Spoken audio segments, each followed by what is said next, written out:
باقاعدہ آیت اللہ صافی گل پائیگانی وہ فرماتے ہیں کہ ہمارے تمام اعمال کا محور مہدویت ہونی چاہیے، اور جو امام زمانہ کے علیہ السلام کے اغراض و مقاصد اور اہداف ہیں وہی ہمارے اغراض و مقاصد اور اہداف ہونا چاہیے. یہ نہ ہو کہ زمانے کے امام کا ہدف کچھ اور ہے اور ہمارا مقصد کچھ اور ہے. اور پھر فرماتے ہیں آیت اللہ صافی گل پائیگانی علماء کے ایک باقاعدہ مجمع سے خطاب کرتے ہوئے فرما رہے تھے کہ دشمن کی سازش یہ ہے کہ شیعت میں شبہات ایجاد کر کے تفرقہ پیدا کیا جائے.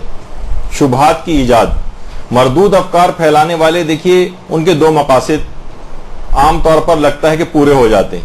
مثلا اگر آپ یہ تمام خرافات سنتے رہیں اور اس کے بعد اگر آپ خاموش رہیں تو یہ خرافات بھی پھیلتے چلے جاتے ہیں، تب بھی ان کا مقصد حل ہو جاتا ہے. اور ان کے خرافات کے خلاف اگر بولنا شروع کریں تو دوسری طرف سے خاص طرح کا ایک ریئیکشن آتا ہے اور مومنین پھر آپس میں جھگڑا کرنے لگتے ہیں اور دست و گریباں ہو جاتے ہیں. اس سے بھی ان کا مقصد حل ہو جاتا ہے.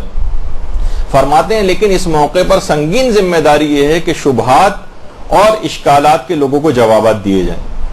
اور فرماتے ہیں یہ بات آپ یاد رکھ لیں کہ جب بھی کوئی بھی آپ اچھا کام کرتے ہیں تو سب سے پہلے اگر کوئی ذات خوش اور مسرور ہوتی ہے تو وہ امام زمانہ علیہ السلام کی ذات گرامی.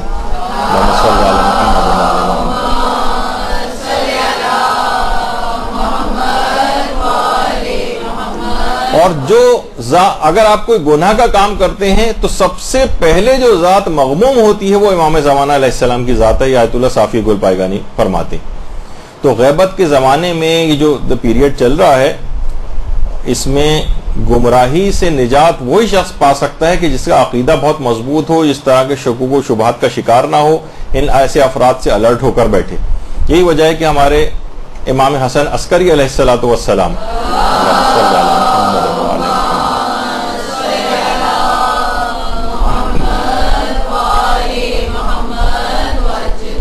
احمد ابن اسحاق قمی سے امام نے فرمایا کہ اے احمد ابن اسحاق قمی، اچھا امام ان کے اوپر بہت زیادہ اعتماد کرتے تھے، اور امام نے کہا کہ اگر تمہاری شخصیت آشکار نہ ہوتی اور واضح نہ ہوتی ہم پر تو ہم کبھی تم کو اپنا بیٹا نہ دکھاتے.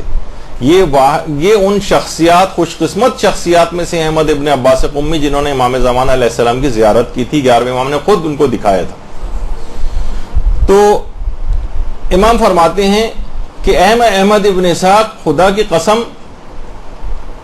امام مہدی کی غیبت اس قدر طولانی ہوگی کہ ان کی غیبت کے زمانے میں کوئی بھی ہلاکت سے نجات نہیں پائے گا مگر وہ لوگ کہ جن کے دلوں میں امامت مہدی کا عقیدہ اللہ کی طرف سے راسخ ہو چکے گا، اور خدا نے انہیں توفیق دی ہوگی کہ امام زمانے کے ظہور کی تعجیل کے لیے دعا کرے. یعنی امام نے خاص طور پر یہ بات کہی کہ غیبت میں کوئی شخص بھی ہلاکت و گمراہی سے نجات نہیں پائے گا. دو خصوصیات بتائیں. ایک تو امام زمانہ پر اعتقاد میں ثابت قدمی ہو، کسی قسم کے انحراف، کسی قسم کے شکوک و شبہات کا شکار نہ ہو، اتنا ثابت قدم ہو، یہ نجات پا جائے گا. اور دوسرا ہے کہ امام زمانہ کے ظہور کی دعا کی جس کو توفیق نصیب ہو جائے. یعنی اگر یہ شبہات سے سلامت رہ گیا، اس کا ایمان اور اعتقاد مضبوط رہا اور حضرت حجت کے لیے دعائیں کرتا رہا تو ایسا شخص گمراہی سے نجات پائے گا. اور علماء فرماتے ہیں اس کے لیے دعائے فرج، گمراہی سے نجات پانے کے لیے یہ بھی بڑی مجرب ہے. اس کے علاوہ زیارت آل یاسین اور دعائے غریق، یا اللہ یا رحمان یا رحیم والی دعا، یا مقلب القلوب ثبت قلبی علی دینک. اور یہ وہ دعا ہے کہ جو کہ باقاعدہ آیت اللہ بہجت نے رہبر انقلاب اسلامی کو وصیت کی تھی کہ آپ اس دعا کو اکثر پڑھتے رہا کریں. الگ سے آیت اللہ بہجت نے ان کو وصیت کی تھی. تو آیت اللہ بہجت یہ فرماتے ہیں کہ اگر ہم اپنے تمام کاموں میں امام زمانہ کو یاد رکھیں گے تو وہ بھی تمہارے تمام کاموں میں شریک ہو جائیں گے. فرماتے تھے یعنی سوچیے کتنی برکت ہوگی کہ ہر کام میں آپ کی کامیابی ہوگی. اگر آپ ہر کام میں امام زمانہ کو یاد رکھیں گے اس کام میں برکت آئے گی، اس کام میں کامیابی ملے گی. اور امام زمانہ کے لیے جتنی بھی آپ دعائیں کریں گے اس سے کئی گنا زیادہ امام زمانہ علیہ السلام آپ کے لیے دعائیں کریں گے.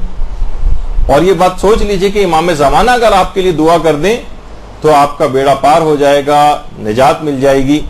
برحمتك يا أرحم الراحمين وصلى الله على محمد وآله الطاهرين.